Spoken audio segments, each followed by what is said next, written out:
The great thing also is that you can attend to classes in the computer science and mathematics department because they are open to anyone who wants to go. Sometimes there are even like 80-year-old students in a way that come to attend classes and learn more.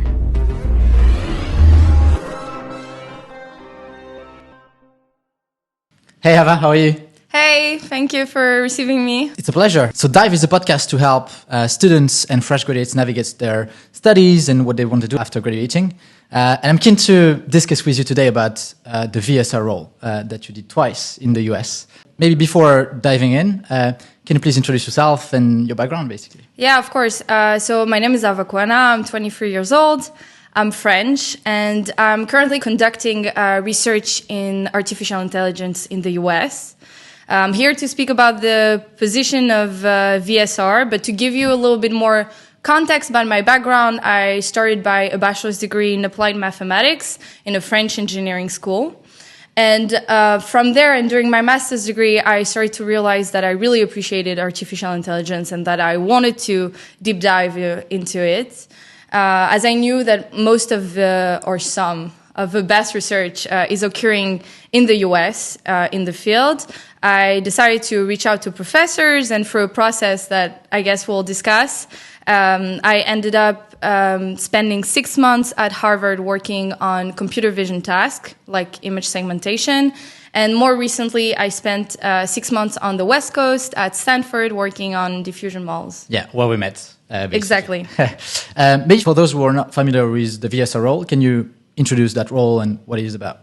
Yeah, so VSR stands for Visiting Student Researcher, and it is a graduate student who comes visit another institution, mostly in the US, and conducts research in that academic lab under the supervision of a specific professor or faculty supervisor in this institution. So how did you become a VSR in the US? I know it's quite difficult.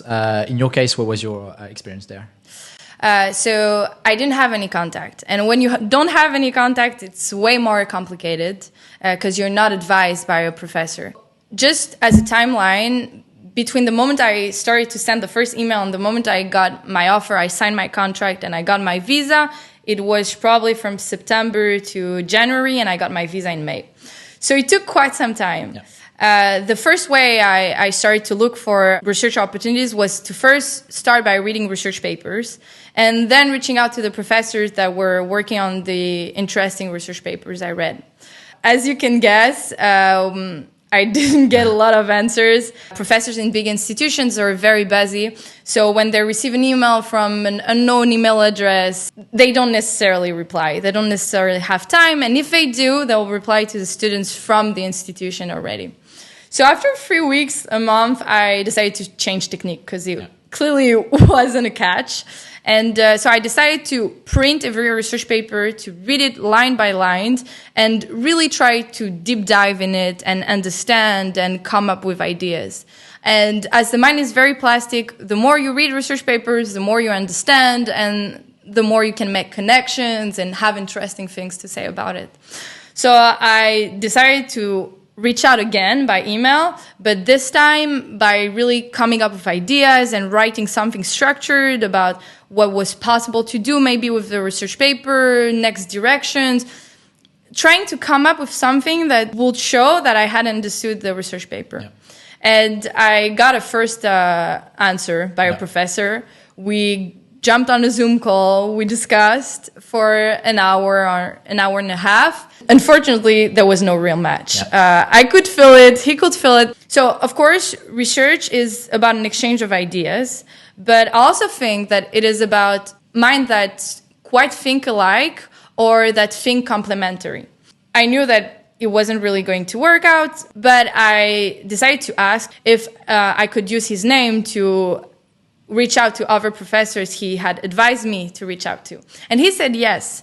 So I reached out to a second professor, a third one, and I decided to fly to Boston to meet some of the professors. I finally got an offer.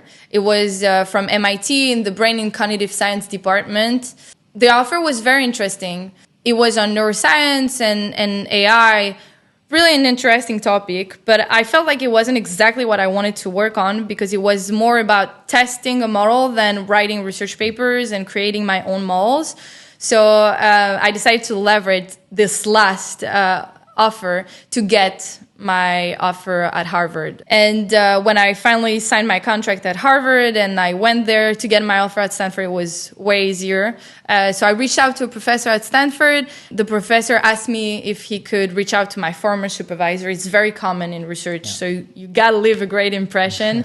Apparently, my professor said nice things because I ended up signing the contract right after. So you said that you had a 1-hour Zoom call with the first contact there. What's the content of that conversation like?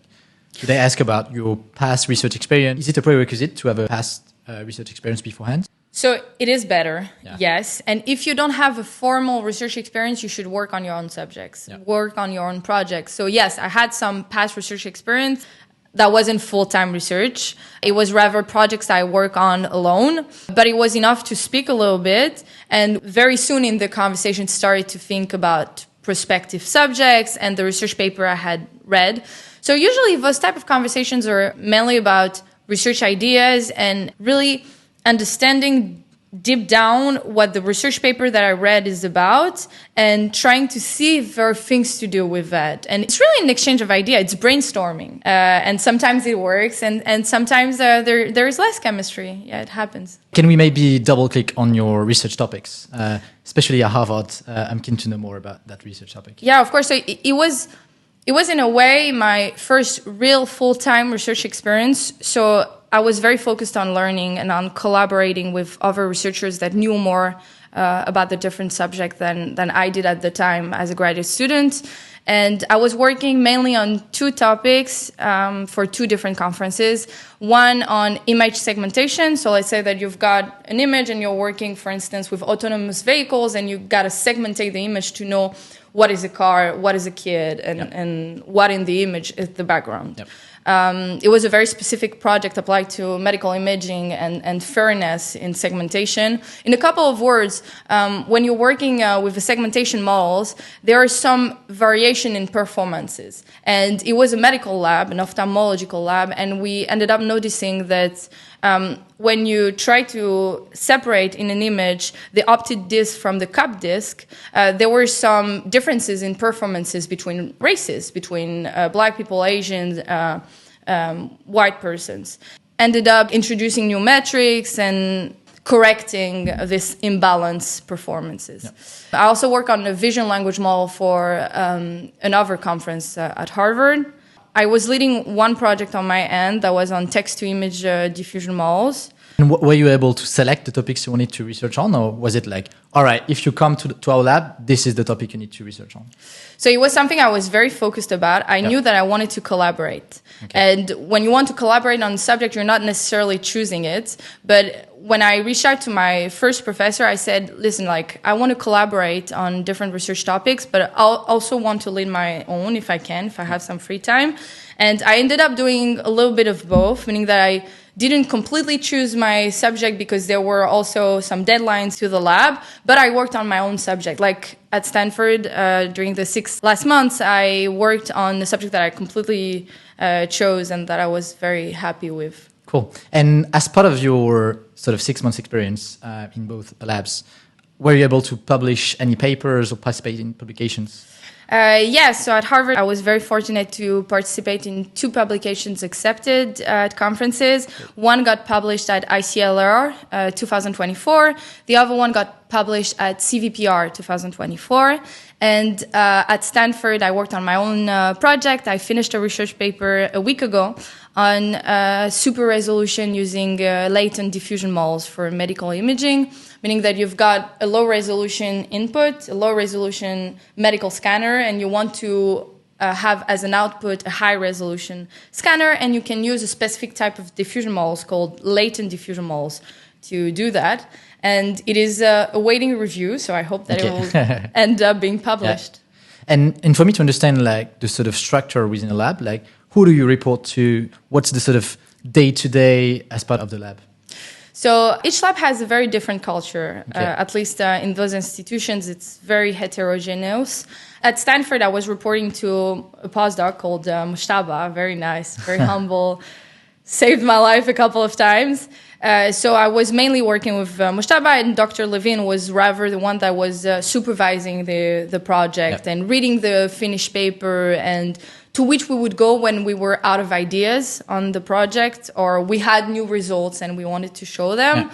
At Harvard, I was collaborating with 3 postdocs at the same time, depending on the projects. And same, I was seeing every day the director of the lab. We were discussing on a daily basis, but I was rather truly collaborating with the postdocs rather than the mentor. Okay. So I know that, living in the US is quite expensive. As part of a VSR period, are you getting paid as a VSR? So it depends on the labs. Yep. Some labs do pay. The most competitive labs usually don't, or if they pay, they're mainly paying the graduate student that come from their institution and are doing an RA-ship, research assistantship. Some others do pay, and if they pay based on the expectation of how expensive is the area where you live. Okay. So, for instance, Stanford is way more expensive than Boston, so they would give you a stipend that is way higher than the one they would give you in Boston. Also, labs have generally different type of grants. So if they have money for GPUs, for instance, for hardware, they won't be able to reallocate it to paying graduate students. Or if it is a grant specifically for paying postdocs, they won't be able to pay visiting student researchers. So it depends on the grants they receive within the year. Got it. And if you're not getting paid, can you be a teaching assistant within the uni? Not exactly. So when you come in the US, you come under a specific type of visa. The name of the visa is J1. Yep. In my case, it was short-term scholar. And under this specific type of visa, you don't have the right to work anywhere else than the place you were sponsored to work to. Yeah. And for the J1, do they sponsor you? How long it is, the process? What's the... Yeah, thank God. Thank God they do sponsor the visa from the students that will come in the lab. So they sponsor it, and the process is quite long. So it's not something that you can do 2 months beforehand. Okay. Usually it's advised to do it at least 3 months before, maybe 3.5. Because you have to go to the French embassy to get your visa, but also you need to get the documents, the DS 2019 from the institution. So it's a whole process that is pretty long. So I would advise to really do it in advance. Yeah, anticipate it. We mentioned publishing papers as part of a VSR period. What makes a great and successful VSR sort of period?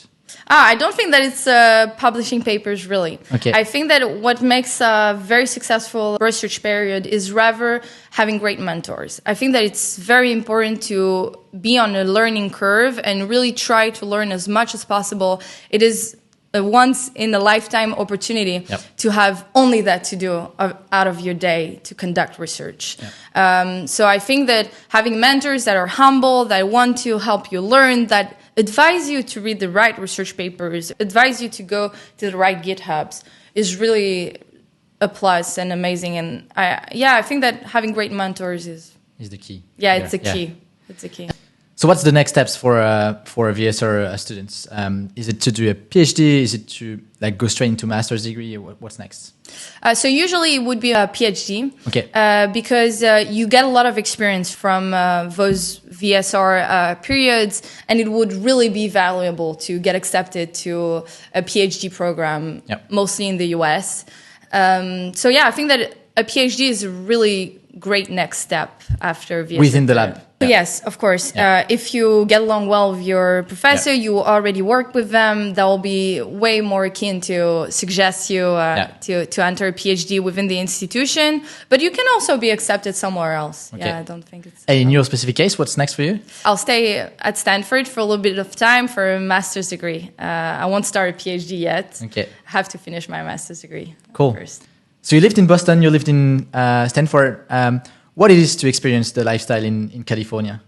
Yeah, so at Stanford, it's very different. What is really great there is that you get to meet a lot of people and to attend any type of conferences on campus. We heard speeches from the former CEO of Twitter, the CEO of Snapchat, the former Stanford student that created the Malala Foundation. There are a lot of occasions to really learn and discover new things, mostly about entrepreneurship. Stanford is really focused on that. The great thing also is that you can attend to classes in the computer science and mathematics department because they are open to anyone who wants to go. Sometimes there are even like 80-year-old 80-year-old students in a way that come to attend classes and learn more. What's maybe in each campus, in each experience, the best moments of your VSR period? The two of them are very different. Yeah. Harvard is in the East Coast, it's closer to New York, to Montreal. There are a lot of possibilities to explore by renting cars, etc. So you've got a lot of social aspect in Harvard. Stanford is a little bit different. It's remote from the city. I would say that if we take apart the social parts of both experiences, because of course I met people along the way. Outside from that, I would say that we worked very hard during those periods. At least I worked super hard during those periods. So the best moments were accepted publications or accepted abstract or anything that was proving that the research was working and that all those efforts weren't for nothing were the greatest periods ever. Recently I was with a friend and I got a notification for 2 abstracts and I was really elated. It was the best moment. That's great. Where can people follow you if they want to follow your journey? Mainly LinkedIn. I don't post that much, but I'm on LinkedIn. So my name is Ava Kouhana, so you can find me on LinkedIn. I think that's mainly it for now. Okay, cool. Thanks a lot, Ava, for coming here. And hopefully some people will reach out to you. Thank you so much. Thank you. And if you have questions, there are a lot of aspects we didn't get, of course, the time to speak about. So if you've got questions, don't hesitate.